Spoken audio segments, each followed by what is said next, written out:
Irmãos amados, nós vamos abrir a palavra de Deus no Evangelho de Jesus Cristo, conforme o relato de Mateus.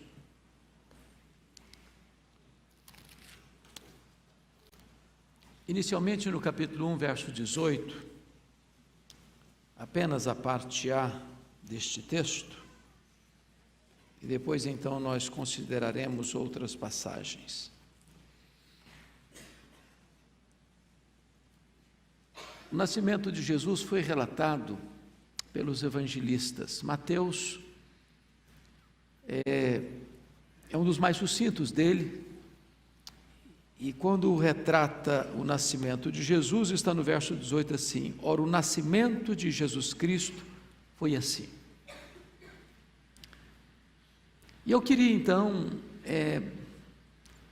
trazer à memória esclarecida de vocês os principais fatos que marcam este acontecimento singular. Porque o que nós chamamos de Natal não começou na história. Começou antes que a história começasse. Começou na eternidade. Porque este que nasceu preexiste ao tempo, preexiste à história, porque ele teve glória com o Pai antes que houvesse mundo. Este que celebramos no Natal é aquele que trouxe à existência as coisas que não existiam. Ele é o Criador do universo, pois todas as coisas foram feitas por intermédio dele, e sem ele, nada do que foi feito se fez.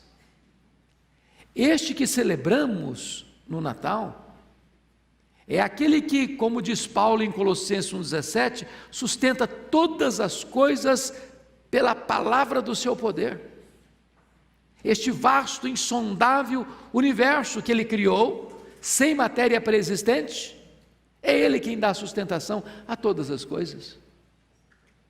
Este que nós celebramos no Natal foi prometido por Deus, o Pai, lá no Éden, porque está escrito que da semente da mulher, e é o único ser humano que nasceu neste planeta, que é semente da mulher, é Jesus Cristo. Todos os outros homens, todos os outros seres humanos, é semente do homem. Ele, só ele, é semente da mulher, porque não é resultado de um intercurso de um homem com a mulher, mas foi obra do Espírito Santo operado no ventre de Maria. E ele é a semente da mulher que veio para esmagar a cabeça da serpente. E toda a história da humanidade, literalmente, foi uma espécie de preparação para o nascimento do nosso Salvador. Tudo apontava para ele. Os patriarcas falaram dele, os profetas descreveram a ele.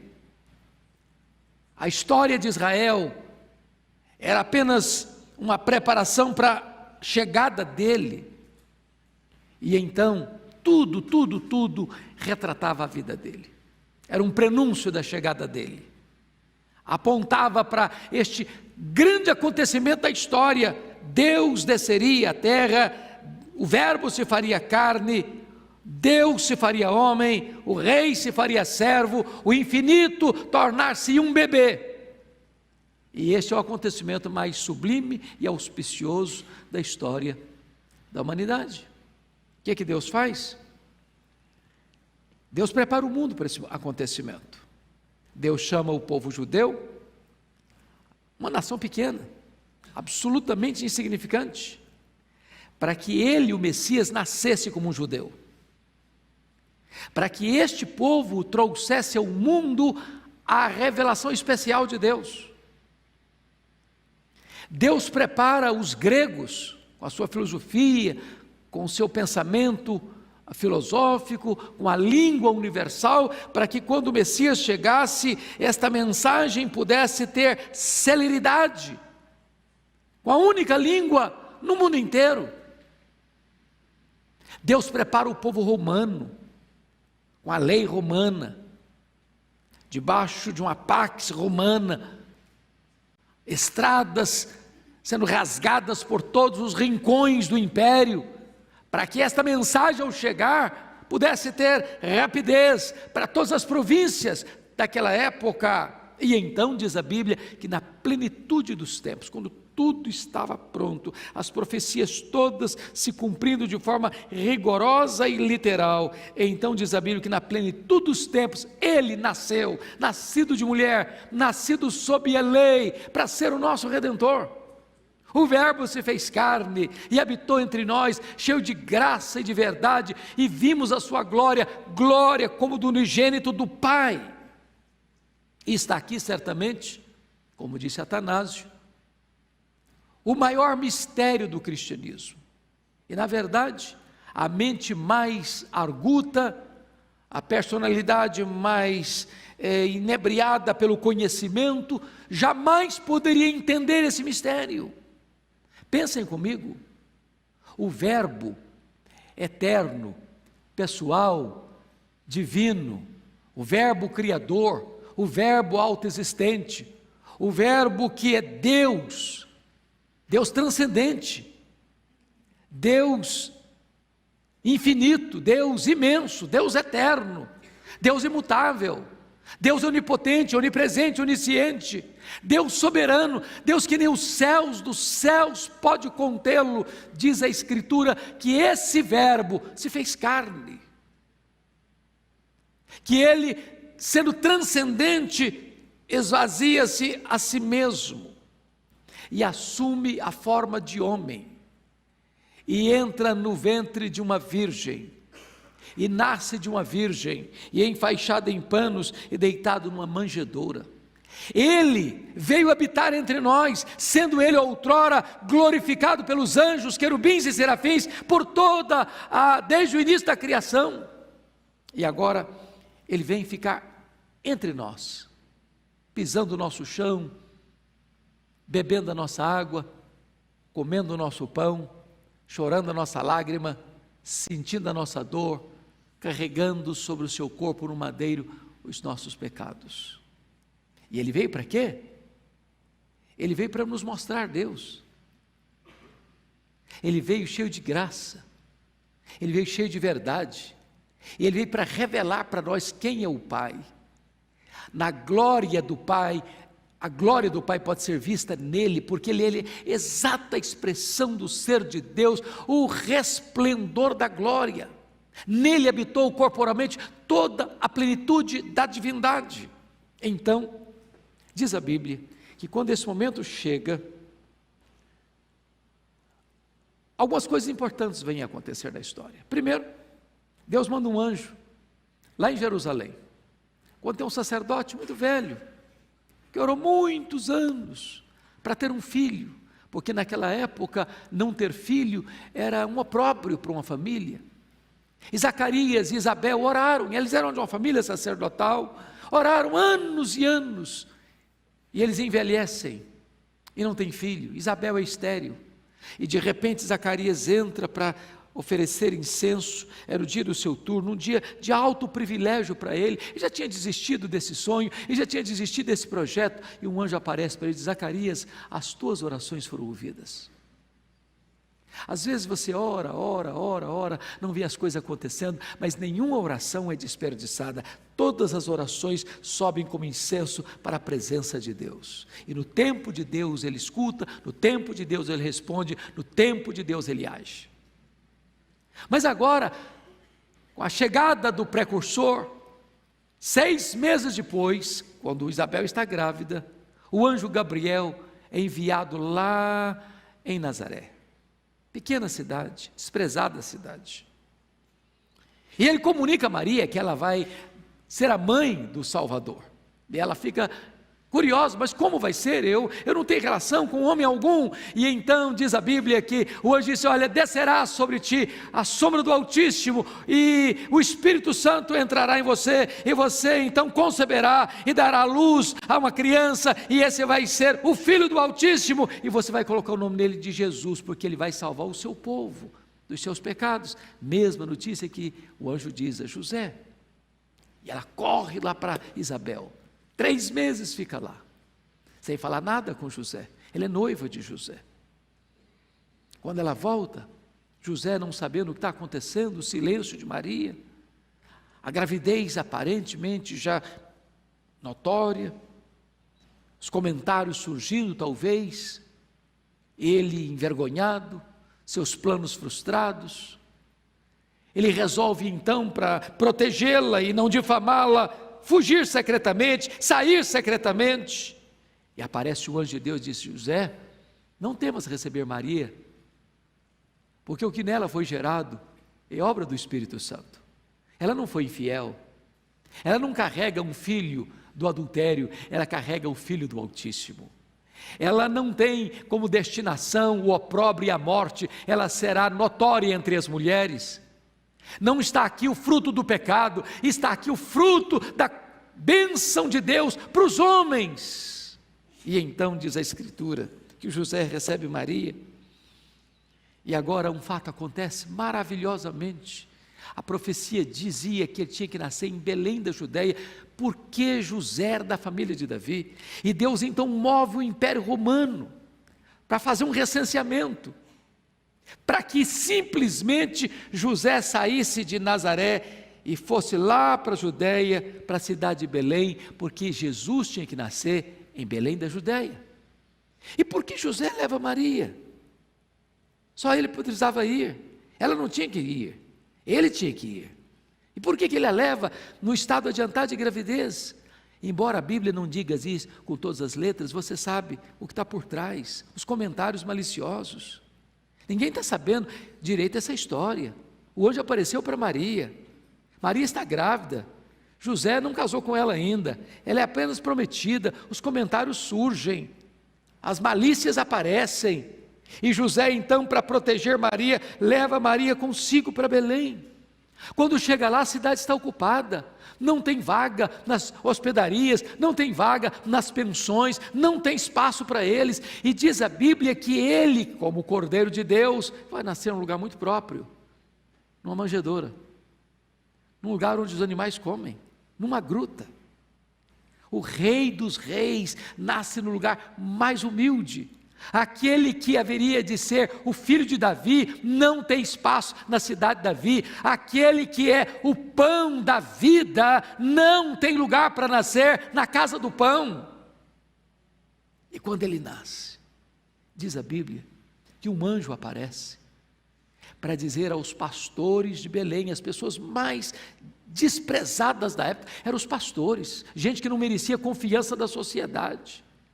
E para essa gente que não tinha valor aos olhos dos homens, aparece o anjo de Deus comunicando para eles assim: vocês não precisam ter medo não, eu trago para vocês uma grande notícia, e uma notícia que vai ser uma boa notícia para todo o povo, é que hoje vos nasceu na cidade de Davi o Salvador, que é Cristo o Senhor. Esta é a maior notícia, Ele é o Salvador, não há nenhum outro nome dado entre os homens pelo qual importa que sejamos salvos. O que nasceu é o Messias prometido, é o desejado de todas as nações, cumprindo-se nele todas as profecias, e Ele é o Senhor. Não é César que é Senhor, não é Herodes que é Senhor, não são os religiosos de Jerusalém que são os senhores, é Ele que nasceu para ser o Rei dos Reis, o Senhor dos Senhores. E diz a Escritura que naquele momento então os céus se cobrem de anjos, parecia que todos os céus pareciam ser partituras musicais, e então essa hoste celestial, este grande coro celestial começa a cantar: glória a Deus nas maiores alturas e paz na terra entre os homens que Ele quer bem. E diz a Escritura que então essa festa do Natal é celebrada no céu e é comemorada na terra.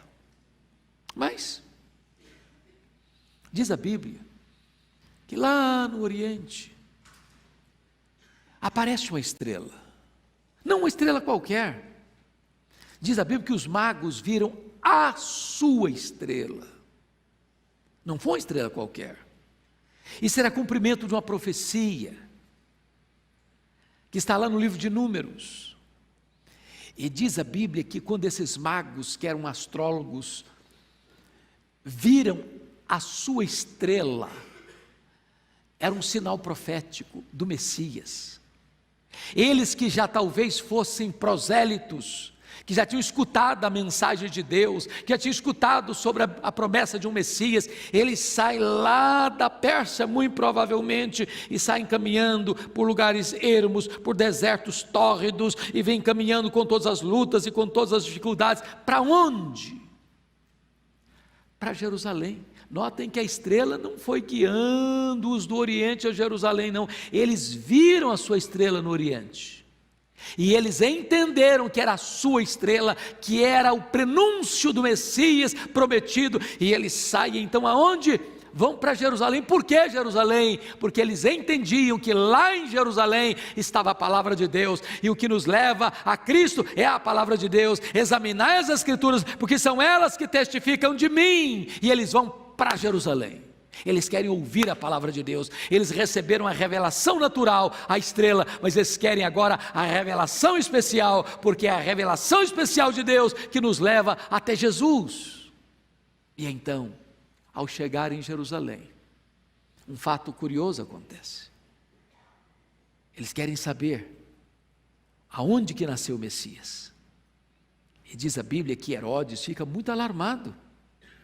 Herodes era um grande rei, ele era um homem empreendedor, ele ampliou o templo de Jerusalém, ele embelezou o templo de Jerusalém, ele construiu o porto de Cesareia, ele construiu a fortaleza de Massada, ele construiu a fortaleza de Antônia, mas era um homem cismado, com muito medo de perder o poder. Então, quando ele recebe a notícia de que tinha nascido um menino que para ser rei dos judeus, ele se sente ameaçado, e ele tenta então com seus artifícios, com as suas artimanhas, buscar formas e meios de saber com exatidão onde esse menino tinha nascido, para matar esse menino.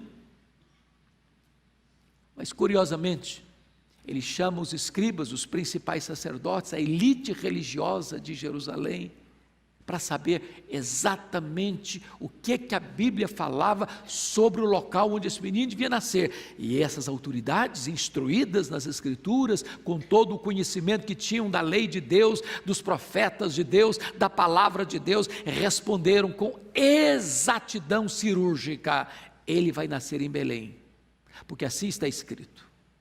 E citaram a profecia de Miqueias 5:2.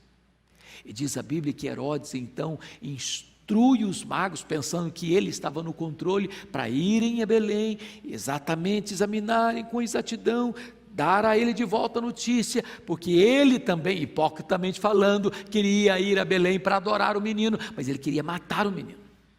E aqui eu chamo a sua atenção para 3 aplicações muito importantes. Primeiro, o nascimento de Jesus, irmãos, ele não é visto por todos da mesma maneira. Eu não sei se vocês vão de concordar comigo, nós estamos no período do Natal, para celebrar o Natal, e nós vimos aqui um coral cantando músicas de Natal, e nós vimos uma orquestra aqui tocando músicas de Natal, e nós estamos aqui nesta noite celebrando o nascimento de Jesus.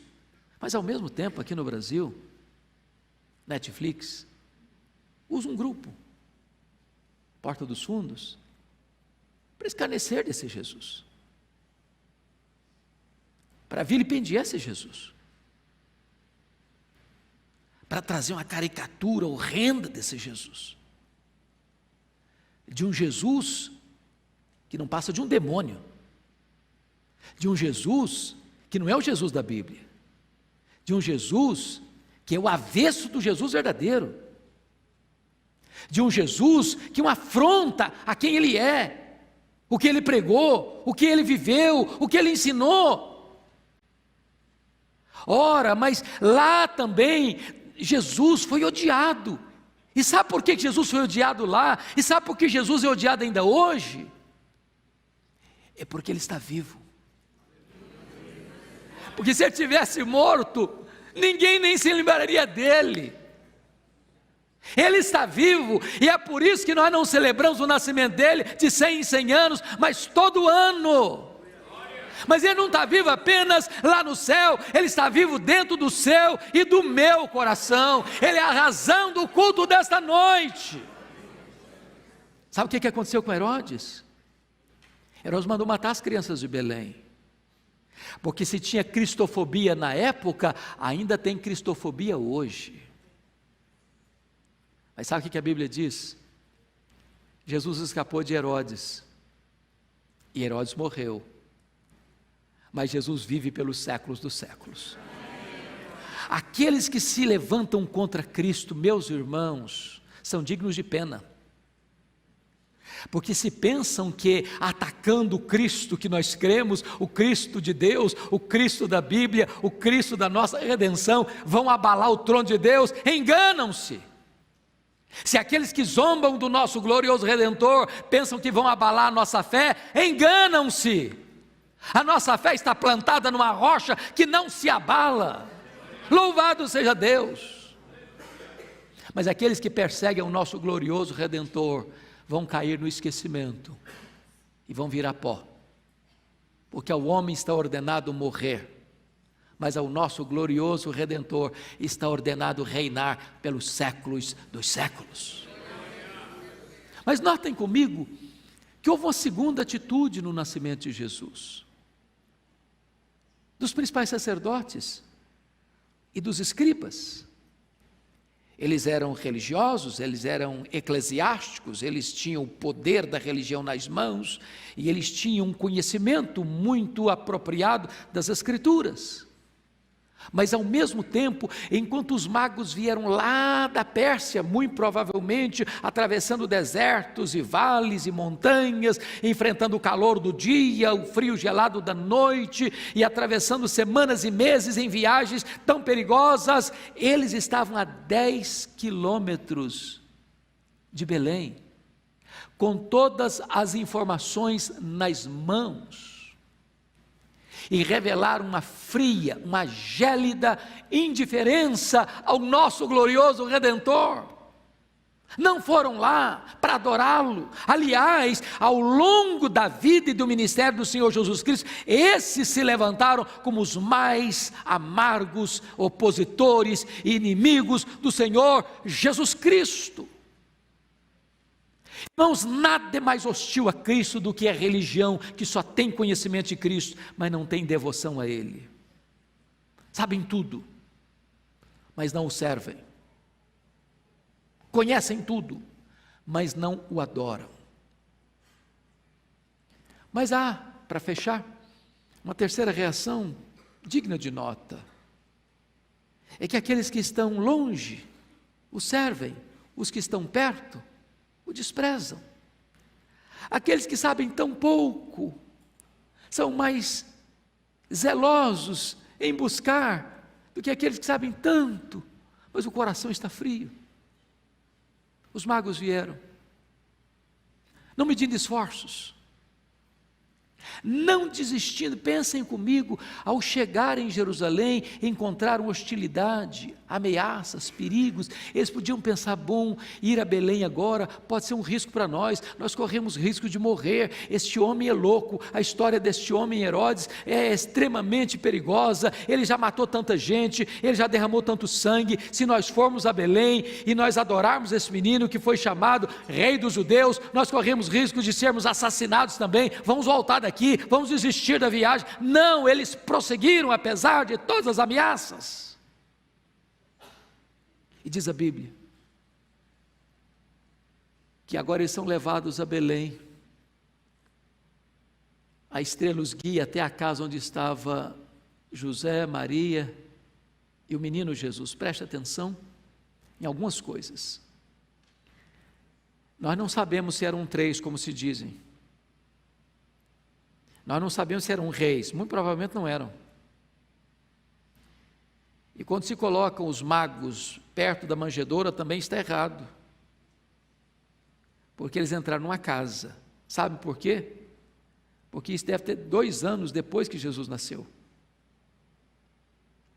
E quando eles entraram na casa, eles não adoraram a estrela, eles não adoraram Maria, eles não adoraram José, eles adoraram o menino Jesus.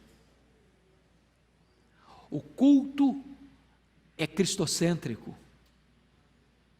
Nós não adoramos os astros, nós não adoramos uma data, nós não adoramos os adereços, nós adoramos a pessoa de Jesus Cristo, o nosso Senhor.